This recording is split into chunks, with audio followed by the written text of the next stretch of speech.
Estimado licenciado y compañeros para el grupo B2, el cual está integrado por Damaris Castellanos, Javier Jerónimo y su servidora Carola Sierra, será un gusto exponerles acerca de la norma internacional de contabilidad número 7, estado de flujos de efectivo.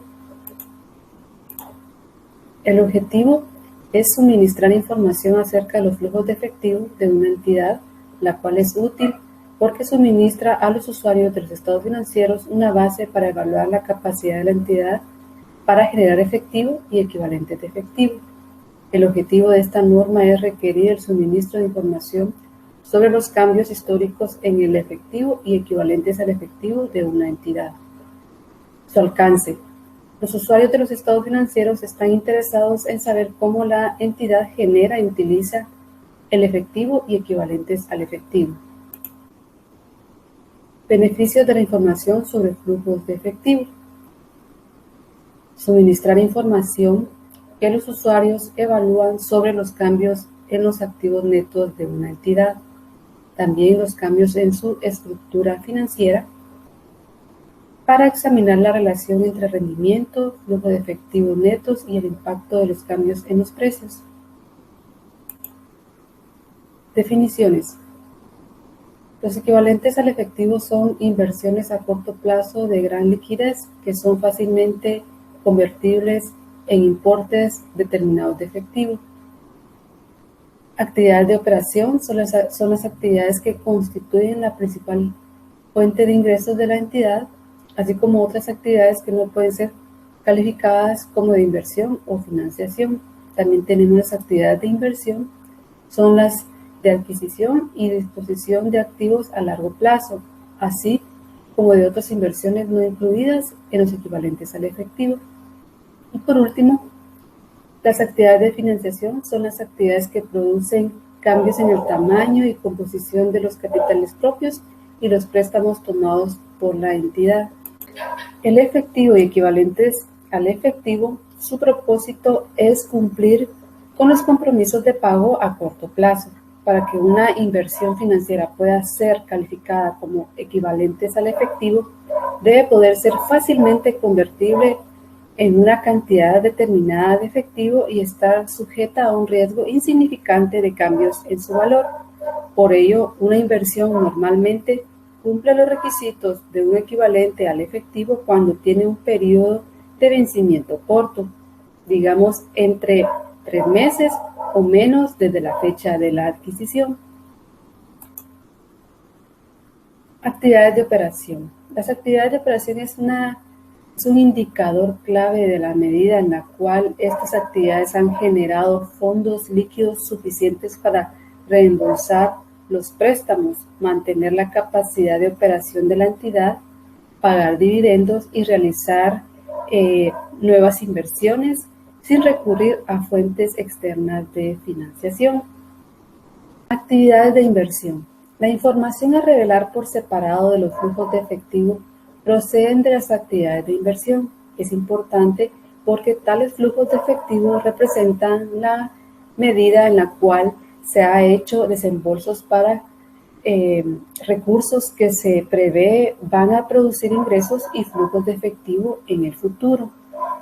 Cabe mencionar que solo los desembolsos que den lugar al reconocimiento de un activo en el estado de situación financiera cumple las condiciones para su clasificación como actividades de inversión.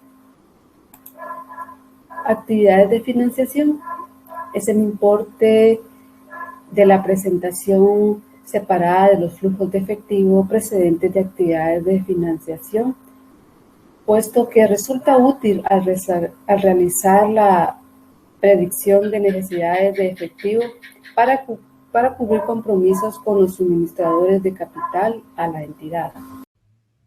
Información sobre flujos de efectivo de las actividades de operación. La entidad debe informar acerca de los flujos de efectivo de las operaciones usando cualquiera de los dos métodos. Método directo. Se presenta por separado las principales categorías de cobros y pagos en términos brutos. Esta norma aconseja que se utilice para los flujos de efectivo de las actividades de operación utilizar el método directo. La razón es porque este suministra información que puede ser útil en la estimación de los flujos de efectivo futuros, la cual no está disponible utilizando el método indirecto. La información acerca de las principales categorías de cobros o pagos en términos brutos puede ser obtenido utilizando los registros contables de la entidad o ajustando las ventas y el costo de ventas. Método indirecto. Como podemos observar en la diapositiva, se comienza presentando la ganancia o pérdida en términos netos, cifra que se corrige luego por los efectos de las transacciones no monetarias, por todo tipo de partidas, pagos diferidos y acumulaciones que son la causa de cobros y pagos en el pasado o en el futuro. Información sobre flujos de efectivo de las actividades de inversión y financiamiento. La norma nos prescribe que las actividades de inversión y financiamiento deben de presentarse de forma separada. Información sobre flujos de efectivo en términos netos. Los flujos de efectivo procedentes de actividades de inversión, financiamiento, pueden presentarse en términos netos. Ejemplo de estos son los cobros y pagos por cuenta de clientes, siempre y cuando los flujos de efectivo reflejen la actividad del cliente más que la correspondiente a la entidad. Ejemplos de estos cobros y pagos están la aceptación y reembolso de depósitos a la vista por parte de un banco, los fondos de clientes que posee una entidad dedicada a la inversión financiera y los alquileres cobrados por cuenta y pago a los poseedores de propiedades de inversión. También están los cobros y pagos procedentes de partidas en cuando la rotación es elevada, los importes grandes y el vencimiento es próximo.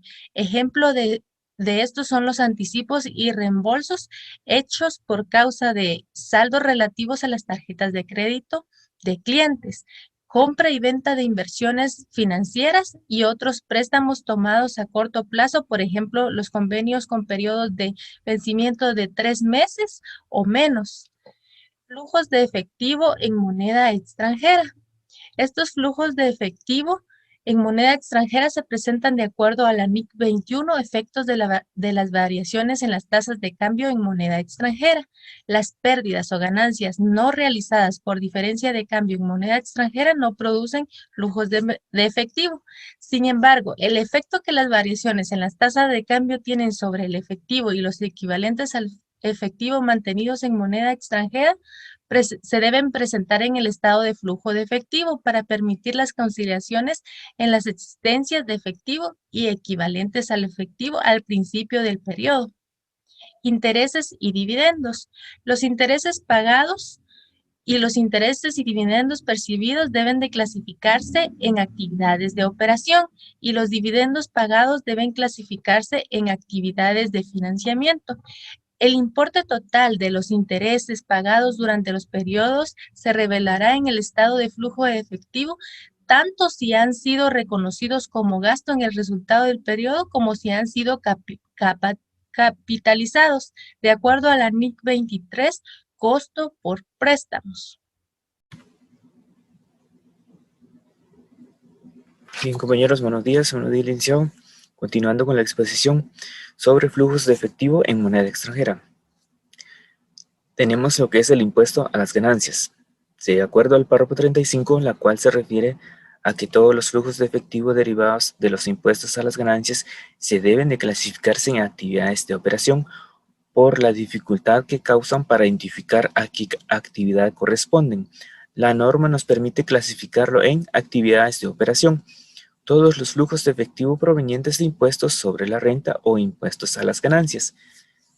Mientras que el párrafo 36 nos indica que todos los flujos de efectivo provenientes de los impuestos a las ganancias se clasifican de esta forma.